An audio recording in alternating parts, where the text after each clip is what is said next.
శ్రీమాత్రే నమ. జయ గురు దత్తాత్రేయ నమ. ఈ వీడియోలో మనం కుంభరాశి వారికి మార్చి 22వ తారీఖు నుంచి 28వ తారీఖు మధ్యలో జరగబోయే వార ఫలాలు పరిశీలించినప్పుడు ప్రధానంగా కుంభరాశి వారికి ఈ వారంలో ఒక విధమైనటువంటి కాలసర్ప దోషం ఏర్పడింది. రాశి అందే కుంభరాశి అందే రాహు, దాంతో కుజుడు, మళ్ళా బుధుడు, సప్తమ స్థానంలో కేతు. అంటే 1-7 భావాల మధ్య ఏర్పడినటువంటి ఈ కాలసర్పదోష ప్రభావం జాతకుడికి అటు వివాహ జీవితంలో, వ్యాపార సంబంధించిన విషయాల్లో, వ్యక్తిగత ఆరోగ్య విషయంలో, అలాగే వృత్తి సంబంధించిన విషయాల్లో కొన్ని ఇబ్బందులు ఎదురవడం జరుగుతూ ఉంటుంది. సాధారణంగా ఈ దోష ప్రభావం వల్ల మీరు ప్రయత్నం చేస్తారు, ఒక పని కోసమో ఒక పదవి కోసమో ప్రయత్నం చేస్తారు, కానీ దాని యొక్క ఫలితం వేరొక వారు పొందుతూ ఉంటారు. అది జాగ్రత్తగా గమనించవలసి ఉంటుంది. అలాగే శత్రుగ్రహం అయినటువంటి రాహుతో ఈ కుజగ్రహం కలియటం వల్ల మీరు చిన్న విషయానికి కూడా విపరీతమైనటువంటి ఆవేశానికి, కోపానికి, టెన్షన్కి గురై అందులో కొన్ని నిర్ణయాలు తీసుకోవడం వల్ల మీరు ఇబ్బంది పడడం జరుగుతూ ఉంటుంది. ఏదైనా ప్రమాదకరమైన వృత్తిలో ఉన్నవారు కానీ, అలాగే ఈ వాహనాలు వేగంగా నడపడం వగైరా వగైరా వృత్తిలో ఉన్నవాళ్ళు కొంత జాగ్రత్తగా వ్యవహరించడం మంచిది. అలాగే అనారోగ్యపరంగా కొంత వయసు మళ్ళిన వారు కూడా ఈ సమయంలో కొంత జాగ్రత్త వహించవలసి ఉంటుంది. బట్ ఏదైనా ప్రయత్నం మాత్రం చాలా గట్టిగా చేస్తారు, ఫలితం వేరే వారు పొందుతూ ఉంటారు. అలాగే మీ యొక్క జీవిత భాగస్వామితో కూడా విభేదాలు, విరోధాలు రావడం కానీ, వారికైనా హెల్త్ ప్రాబ్లమ్స్ రావడం కానీ జరుగుతూ ఉంటుంది. ఇక ప్రధానంగా కుటుంబ స్థానం, ఈ కుటుంబ స్థానంలో కూడా ఈ 3 గ్రహాలు సంచరిస్తున్నాయి. ప్రధానంగా శుక్రుడు ఓకే, చతుర్థ భాగ్యాధిపతిగా ధనస్థానంలో, సమయానికి ఏదో ధనం వస్తూ ఉంటుంది. కుటుంబంలో ఎవరో ఒకరికి ఉద్యోగ అవకాశాలు వస్తాయి. మీరు వ్యక్తిగతంగా స్త్రీ అయితే స్వతంత్రంగా నిలబడాలనే ప్రయత్నం సక్సెస్ అవుతుంది. ఏదో ఒక వృత్తి, ఏదో ఒక వ్యాపారంలో మీరు స్థిరపడడం కానీ ఆ ప్రయత్నం నెరవేరే అవకాశం ఉంది. ఏదో ఒక రాజకీయ పదవో, నామినేటెడ్ పోస్టో, ఏదో ఒక పదవి, గౌరవప్రదమైన హోదా ఈ సమయంలో వ్యక్తిగతంగా మీకు కానీ, మీ కుటుంబంలో మీ జీవిత భాగస్వామికో, పిల్లలకో, భార్యకో, భర్తకో ఎవరో ఒకరికి వచ్చే అవకాశం ఉంది.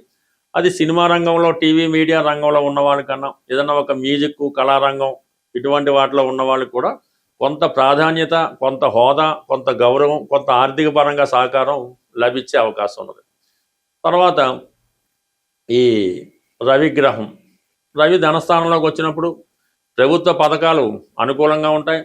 తండ్రి గారి సహకారం కనబడుతూ ఉంటుంది. మీ యొక్క ఎవరైతే మీరు ఎవరి దగ్గర అయితే వర్క్ చేస్తున్నారో ఆ యజమాన్యం మీకు కొంతవరకు సహకరించే అవకాశం ఉంది. కుటుంబంలో ఏదో ఒక శుభకార్యమో, చిన్నదో పెద్దదో ఫంక్షన్ జరగడం వల్ల ఈ బంధుమిత్రులంతా చాలా వరకు మీ కుటుంబాన్ని సందర్శిస్తారు. మీరు కూడా ఏదో ఒక చిన్న చిన్న పార్టీలాంటిదో, విందులాంటిదో ఏర్పాటు చేయడం జరుగుతూ ఉంటుంది. అంటే ఏదైనా మీ స్థాయికి తగ్గట్టుగా కొంత ధన వ్యయం జరుగుతూ ఉంటుంది. ఏదో ఒక శుభం ఈ వారం మీకు జరిగే అవకాశం ఉంది. అది ఆర్థిక పరంగా కొంత సక్సెస్ అవ్వచ్చు, ఏదైనా ఒక శుభకార్యం కూడా జరిగే అవకాశం ఉంది. సో అలాగే ఇదే వారంలో 25వ తారీఖున శుక్రుడు తృతీయ స్థానంలో ప్రవేశించడం జరుగుతుంది. దానివల్ల అనుకోకుండా కొన్ని పుణ్యక్షేత్రాలు దర్శించడం కానీ, తీర్థయాత్రలు కానీ చేయవలసి ఉంటుంది. అలాగే మీరు ఉద్యోగరీత్యా ఏదైనా కొంత వేరే ప్రాంతానికి కూడా వెళ్ళే అవకాశం కనబడుతూ ఉంటుంది. సో ఏదైనా ఎన్ని చికాకులు ఉన్నా, ఎన్ని ఇబ్బందులు ఉన్నా, పంచమ స్థానంలో ఉన్నటువంటి గురువు భాగ్య దృష్టితో రాశిని వీక్షించడం వల్ల చిన్న చిన్న సమస్యలు ఉన్నా ప్రతి సమస్య కూడా ఆ భగవంతుని అనుగ్రహంతో దాన్ని మీరు సాల్వ్ చేసుకోవడం జరుగుతూ ఉంటుంది. అలాగే మీ దైనందిన జీవితంలో కూడా కొన్ని మార్పులు రావడం జరుగుతూ ఉంటుంది. అంటే ఎక్కడైనా ఈ రాశిలో పాపగ్రహాలు ఉన్నప్పుడు అవి ఏదో ఒక అనెతికల్ కార్యక్రమానికి ప్రోత్సహిస్తూ ఉంటాయి. ఏదో ప్యాకెట్ ఆడదామనో, జోదం ఆడదామనో, క్లబ్కి వెళ్దామనో, వేరే చోటుకి వెళ్దామో అనిపిస్తూ ఉంటుంది. అయితే గురువు చూడటం వల్ల అది సంఘానికో ఎవరికో ఒకరికి భయపడి దాన్ని విరమించుకోవడం జరుగుతుంటుంది. మంచి ఆలోచనల వైపు మనసు మళ్ళుతూ ఉంటుంది. బట్ ఏదైనా ఈ రాశి యందు ఉన్నటువంటి విద్యార్థులు కూడా చాలా వరకు విద్య యందు శ్రద్ధ పెట్టవలసి ఉంటుంది. మొత్తం మీద ఈ కుంభరాశి వారికి ఈ వారంలో ఆర్థిక పరంగా కొంత లాభం కలిగే అవకాశం ఉంది. కొత్త ఉద్యోగ ప్రయత్నాలు చాలా వరకు ఫలిస్తాయి. ప్రధానంగా విపరీతమైనటువంటి ఆర్థిక పరమైనటువంటి సమస్యలు, రుణ బాధలు ఇబ్బంది పెడుతుంటాయి. అలాగే వివాహం ఆలస్యం అవుతూ ఉంటుంది. తొందరగా వివాహ సంబంధం కుదరదు. వివాహం తర్వాత భార్యాభర్తల మధ్య విభేదాలు ఇవన్నీ బాగా ఎక్కువగా ఉన్నప్పుడు మీరు ఏ రోజైనా పర్లేదు, ప్రధానంగా మంగళవారం అయితే మంచిది. ఈ మంగళవారం రోజు సాధారణంగా మీకు కోతులు అంటే కోతులు, కొండముచ్చులు ఏమైనా పర్వాలేదు. మీకు కొద్దిగా దూర ప్రాంతంలో, అటవీ ప్రాంతం ఉన్నా, ఊర్లో కొద్దిగా దూరంగా ఉన్నా, వాటికి శనగపప్పుతో చేసినటువంటి శనగపప్పు బెల్లం కలిపి శనగుండల్లా చేస్తూ ఉంటారు. లేదంటే వేరుశెనగ ఉండలు, బెల్లం వేరుశెనగ ఉండలు, అవి సాధారణంగా ఏదో ఇంట్లో తయారు చేయటం వల్ల ఒక 3 కేజీలో, ఒక 5 కేజీలో అవి చక్కగా ఉండల్లా తయారు చేసి కొద్దిగా అటవీ ప్రాంతంలో రోడ్డు మీద అది కాకుండా కొద్దిగా రోడ్డు సైడు, లేదంటే పుణ్యక్షేత్రంలో అయినా పర్వాలేదు, ఎవరికి ఇబ్బంది లేకుండా, వాటికి ఇబ్బంది లేకుండా ఇవి ఏదన్నా ఒక క్లాత్ అది పరిచి ఈ ఉండలు దూరంగా పెట్టడం వల్ల ఒకేసారి ఇంచుమించు ఒక 3 కేజీలన్నా పర్వాలేదు. ఏదన్నా ఇలాంటి విపరీతమైన ఇబ్బందులు ఉన్నప్పుడు ఏదైనా ఘనంగా చేయాలి తప్ప ఏదో 4 ఉండలు వేసాం, ఒక 3 అరటిపళ్ళు వేసాం, ఒక బెల్లం ముక్క పెట్టామంటే మాత్రం ఫలితం దక్కదు. ఎక్కువగా కొద్దిగా తృప్తిగా పెట్టినప్పుడు ఆ ఫలితం కంపల్సరీగా వస్తుంది.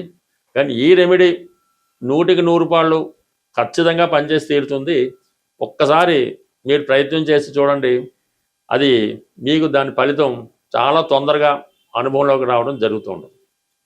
అయితే మన ప్రేక్షకులకి ఒక ముఖ్య గమనిక ఏంటంటే, ఈ వారం అంటే ఈ నెలలో 29వ తారీఖు మార్చి నెల ఆదివారం రోజు హైదరాబాదులోని శ్రీ సుందరయ్య విజ్ఞాన కేంద్రంలో జ్యోతిష్య మహాసభని జరగబోతుంది.